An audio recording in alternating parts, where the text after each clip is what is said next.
श्री कृष्ण कहते हैं, जरूरी नहीं जिसका स्वभाव सरल हो वो कमजोर ही हो। संस्कार भी मायने रखते हैं। जिम्मेदार बनिए और ऐसे कार्य कीजिए जिनसे सकारात्मकता और प्रेम बढ़े। आपके अंतिम समय में आपकी उपलब्धियां और सफलताएं मायने नहीं रखती। मैं ठीक हूँ या आप किसी से भी कह सकते हैं। मैं परेशान हूँ या आप हर किसी से नहीं कह सकते। हारना है तो हिम्मत से हारो, लेकिन हिम्मत कभी मत हारो। जरूरी नहीं कि हर वृक्ष फल ही दे, वृक्षों की छाया भी सुकून देती है। जीवन में एक बात हमेशा याद रखिए, खुशियों को पाने का जुनून ही आपको खुशियों से दूर करता है। जो चुप है उन्हें बेजुबान मत समझो। चुप रहना संस्कारों की शिष्टता भी होती है।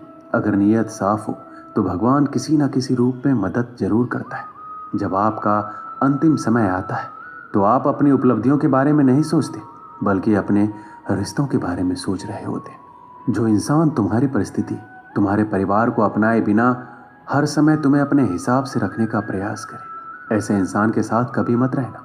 वो तुम्हें अपना मानसिक गुलाम बनाना चाहता है।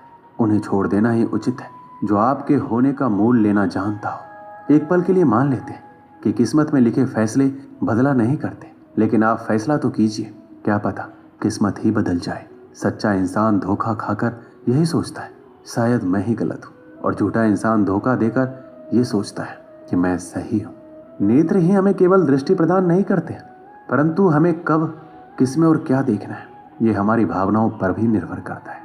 दुनिया का सबसे गलत इंसान वो है जिसे लगता है कि हर बार हर चीज में केवल सही वही है। कभी कभी आपको गिराने वाले को ये पता नहीं होता कि आपकी वजह से ही वो खड़ा है।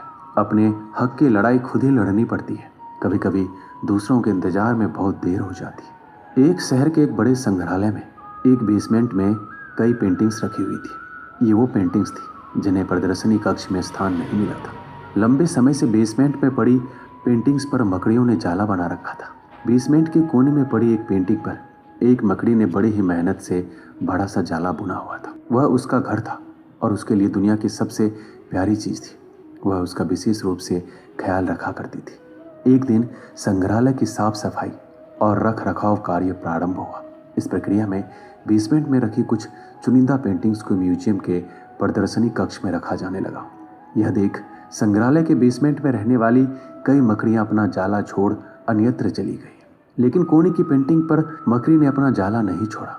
उसने सोचा कि सभी पेंटिंग्स तो प्रदर्शनी कक्ष में नहीं ले जाया जाएगा, हो सकता है इस पेंटिंग को ना ले जाया जाए।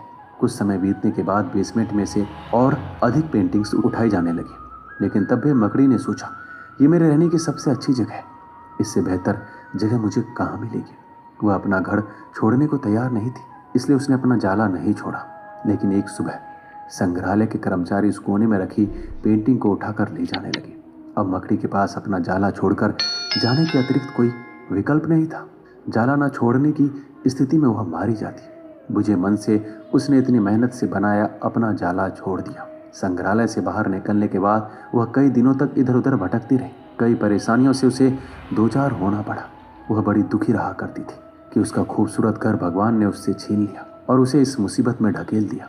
वह संग्रहालय के सबसे पुराने घर के बारे में सोचकर और दुखी हो जाती कि उससे अच्छा स्थान अब उसे कभी हासिल नहीं होगा। लेकिन उसे अपने रहने के लिए स्थान तो खोजना ही था, इसलिए वह लगातार प्रयास करती रही।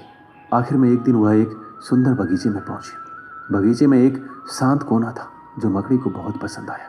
उसने फिर से मेहनत प्रारंभ की और कुछ ही दिनों में पहले से भी सुंदर जाला तैयार कर लिया। यह उसका अब तक का सबसे खूबसूरत घर था।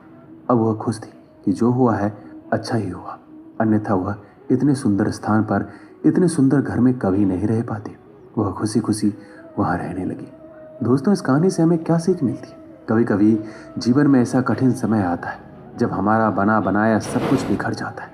हमारा व्यवसाय, नौकरी, घर, परिवार या रिश्ता कुछ भी हो सकता है। ऐसी परिस्थिति में हम अपनी किस्मत को कोसने लगते हैं या भगवान से शिकायतें करने लग जाते हैं। लेकिन वास्तव में कठिन परिस्थितियां हमारे हौसले की परीक्षा है। यदि हम अपना हौसला मजबूत रखते हैं और कठिनाइयों से जूझते हुए जीवन में आगे बढ़ जाते हैं तो परिस्थितियां बदलने में समय नहीं लगता। हमारा हौसला, हमारी मेहनत हमें बेहतरी की ओर ले जाती है। यकीन मानिए, हौसला है तो बार बार बिखरने के बाद भी आसमान की बुलंदियों को छुआ जा सकता है। दोस्तों, वीडियो अच्छी लगी हो तो सब्सक्राइब कर दीजिएगा। धन्यवाद।